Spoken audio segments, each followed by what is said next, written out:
నాకు రాత్రి జరిగిన ఒక సంఘటన చెప్తున్నా. రాత్రి నేను ఇంటికి కొంచెం లేట్గా వెళ్ళాను. లేట్గా ఇంటికి వెళ్ళేసరికి అరుపులు కేకలు వినిపిస్తున్నాయి. ఓ పక్క మా ఆవిడ, ఓ పక్క మా అత్తగారు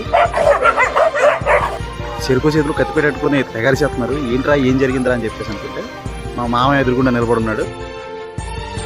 మా మామని ఇష్టం వచ్చినట్టు తిట్టేస్తున్నారు. అసలు ఎందుకు ఏంటి అని అడిగితే మా మామ తాగొచ్చాడట.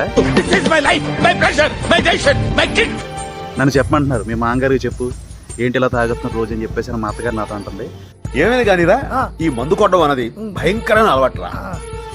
నా బాధ ఎవరికి తెలుసు, నేను చాలా సైలెంట్గా ఉంటే నేనేం చెప్పిన అత్తయ్య గారు అన్నట్టు నేను నోరు మూసుకుని ఉన్నాను, ఏం మాట్లాడలేదు. ఎందుకంటే మా మామ వాటర్ తాగినందుకు అలా ఉంటే నేను ఆఫ్ తాగెళ్ళాను.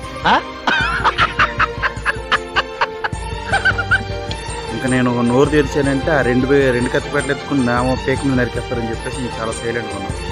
అయిపోయింది, బతికి అయిపోయింది. నీకు కొత్త చెక్కేస్తారులే ఈ రోజంతా.